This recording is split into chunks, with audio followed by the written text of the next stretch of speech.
So hello guys and welcome to DC East Universe, your one-stop shop for all news related to DC. I am Shrirup Shaha, joined by the co-founder of this channel and also my dear brother Shovik Shaha.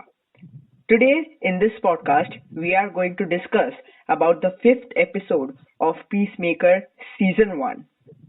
Before starting, I would just like to say that this video will be containing some spoilers.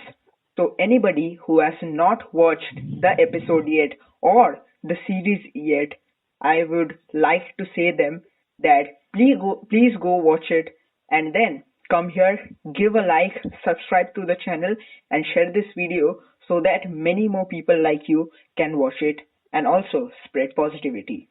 So Shovik, what do you think about this video? Yeah, so thank you, Chiru, for introducing me in such a cool fashion. And today we are back again with another podcast, and this time with the podcast of episode 5 of season 1 from James Gunn or HBO Max original Peacemaker, Suicide Squad spin-off. So in this episode we are actually getting a backstory about what the butterflies are and how far they are stretched and what they are doing around the world and how they are doing their stuff and what are the things on which they are striving and how they are growing and how the butterfly is affecting the men. And that is being well explained by Mon.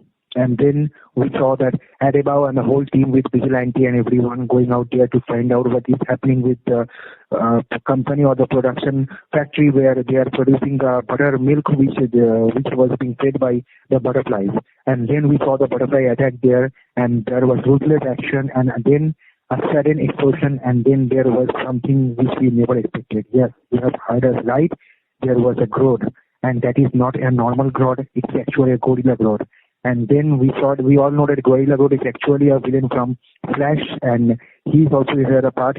So it is also setting its connectivity with a larger DCU because we all know that a Flash movie is coming out in 2022 in the month of November, and that's the reason they are actually connecting the series with that movie also. So then the Gorilla Grodd was there and it's also appearing that he is a super chimpanzee or something like that, gorilla. And then they attack and they fight.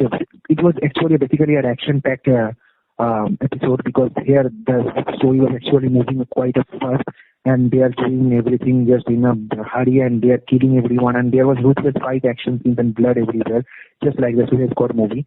And I just completely love the way they have portrayed everything and the way Vigilante and Peacemaker has just gone out there with their ruthlessness, and Peacemaker with his X-ray vision on can see anyone as a butterfly through their brains and skulls and just go out there and go throwing them away with the shotgun. And we also saw Adebayo how fear race she has now become after the Emilia Hardcore scene where she was being said that she was being said that she is not very much brave and she cannot shoot anyone and that is the reason they will suffer someday. And now Adebayo has already developed their quality and now he can fight any odds.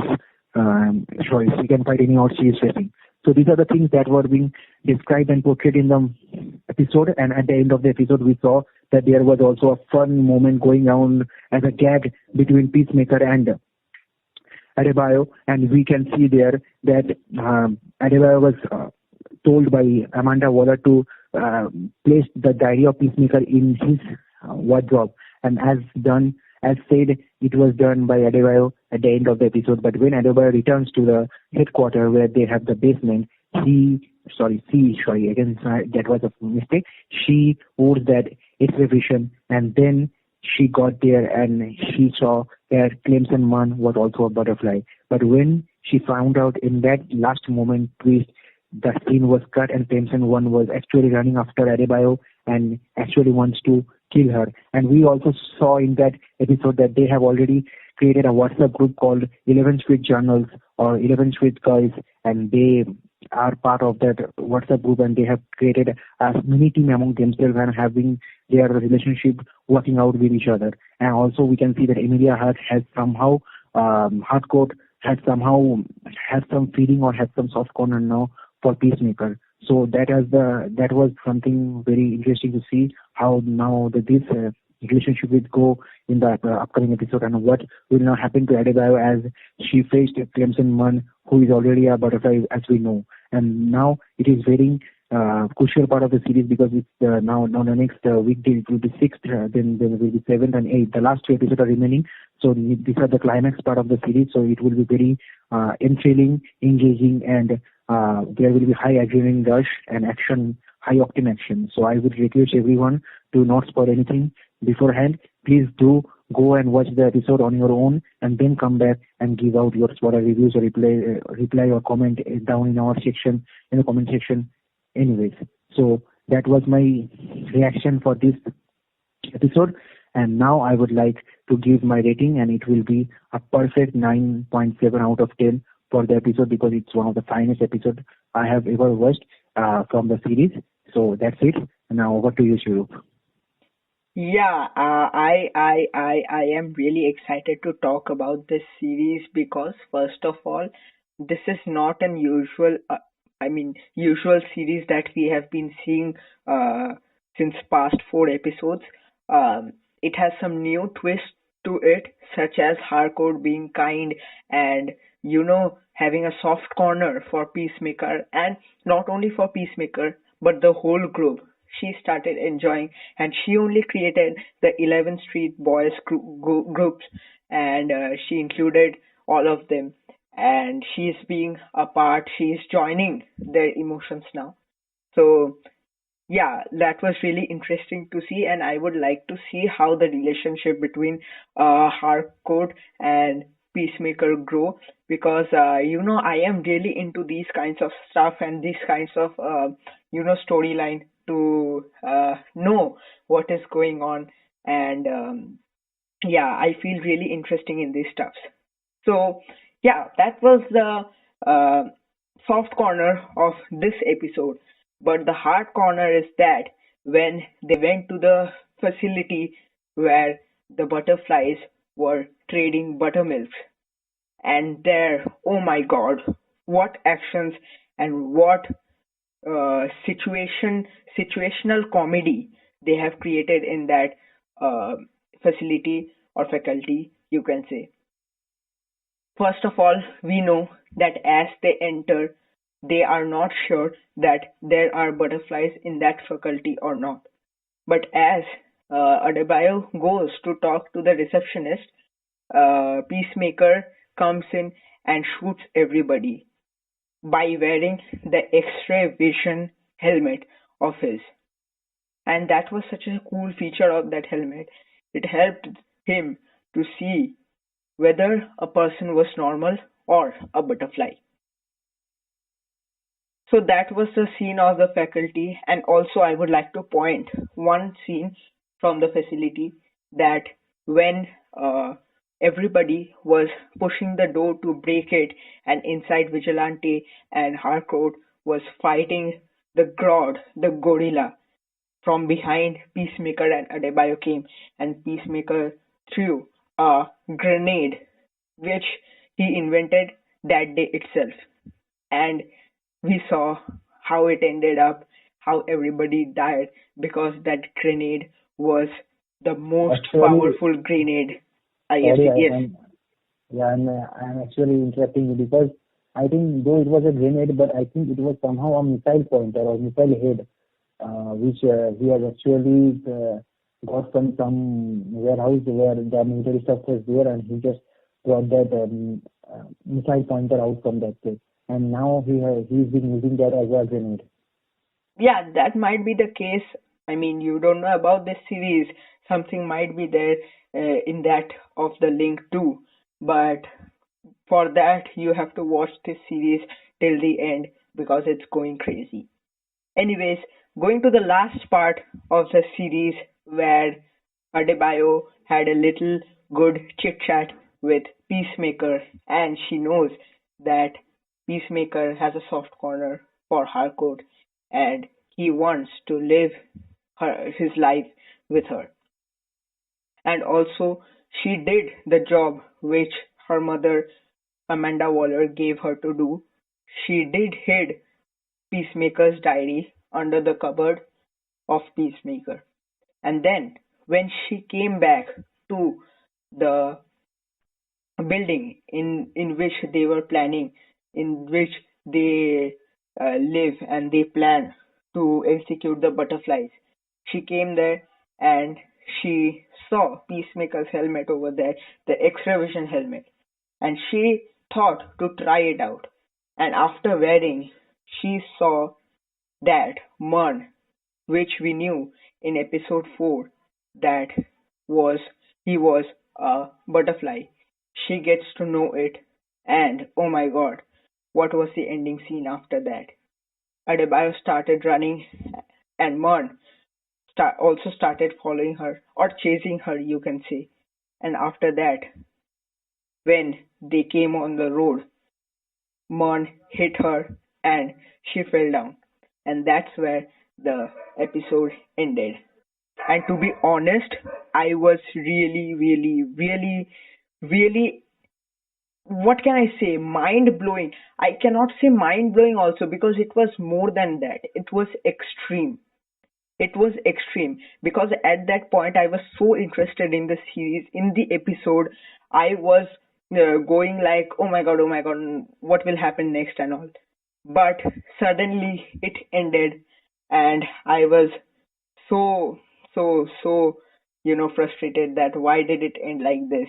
It could have been, uh, a little lengthy, and they could have shown what, uh, there is left after that. But, it is a part of series, and it is where the main thing lies, the excitement and the the absence of knowledge that what's going to happen is portrayed by James Gunn in this series very beautifully, and everybody keeps thinking and keeps guessing and keeps wondering when the next episode will come and when they will try to see it. So at the end, I would like to give my rating for this episode. And as I was so into this episode, I would like to give 12 out of 10 of this episode because it was such an epic episode. It was like the third episode of Peacemaker in which many secrets got disclosed, and also we get to see some good stuffs and also some huge action sequences, and also we get to see the most famous line of Peacemaker, that is, "Eat peace, motherfucker." Yeah, so that was our podcast today for episode And 5. I would like to end that Yeah, podcast with another short info here, yeah, yeah. as we always do in our video. I also now have new theories again from this episode, and I would share it with you guys. And this time the theory is somewhat my own theory, and then I have also gathered some information and rumors from the Twitter or maybe social media, you can say. So the actual thing is that in the scene where Peacemaker, in the Peacemaker episode 4, I guess, where Vigilante was actually going to break into the jail so that he can get arrested. In that scene, there was a officer who was holding a newspaper, and in that newspaper there was a headline that something is happening in Kanda. And Kanda, we all know, is actually the origin story or origin city from where Black Adam is actually coming, or he is originating from that region. And we all know that Black Adam movie is the next DCU project that is coming out in July, 29. So I think whether or not there can be there is actually a continuity of story connecting there, that Black Adam is actually existing in the same universe, and they are some way down the line, Peacemaker or the characters from this series like Vigilante or anyone can face Black Adam or may help Justice League to face Black Adam. And there is Oh another man, I would twist. like to see Vigilante facing Black Adam. Oh, that would be Yeah. epic. Yeah, but I don't think anyone can face Black Adam other than White Dragon, because only he has that power to face Black Adam. As far as I am concerned, but you never know. And then there is another theory which I have also grown from this episode, that in this episode, episode 5, Adebayo was talking about fight between Peacemaker and Kite Man, and we all know that Kite Man is actually a Batman rogue gallery villain. So it's also evident that Batman, Superman has already been mentioned several times in the series, and Aquaman and different other DC superheroes are actually being part of the same universe. And I also like to mention here one thing that you can see in the police vans or in the police department is actually the name of the city where Peacemaker exists is actually Evergreen City. And we all know that there is GCPD in DCU comics, there is Gotham City, and then there is CCPD, that is Central City. And now we have another city that is the ECPD, that is actually Evergreen City the police department. And I would like to say that Evergreen City is not a very famous city in the comics of DCU or DC Comics because Evergreen City is a place from where Hal Jordan is actually originated.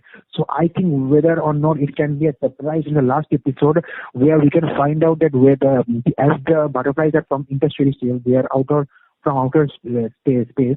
So I think whether there can be a cameo of Green Lantern in the series at the end of the episode because Evergreen City is the place from where Hal Jordan is actually originated, and Hal Jordan is a Green Lantern and he is a human lantern and he is actually roaming and giving his duty on the region, spectre region of the Earth. And I think as the butterflies and things like starfish, these are the extraterrestrial things with which the Peacemaker and other Suicide Squad characters are dealing. So I think whether or somewhere in the down the road, as they are developing a Green Lantern or Green Lantern Corps series, so I think there can be a hidden cameo or a last post-credit scene of Green Lantern, Hal Jordan, or maybe John Stewart coming up for you guys. So be very, very, very, what will I say, very, very, very active, and please notice everything with details and never miss this short episodes and short end credit scenes they have at the end of the episode, because you never know Clemson Munn, he can be John Stewart. That's my theory. So with that, I would like to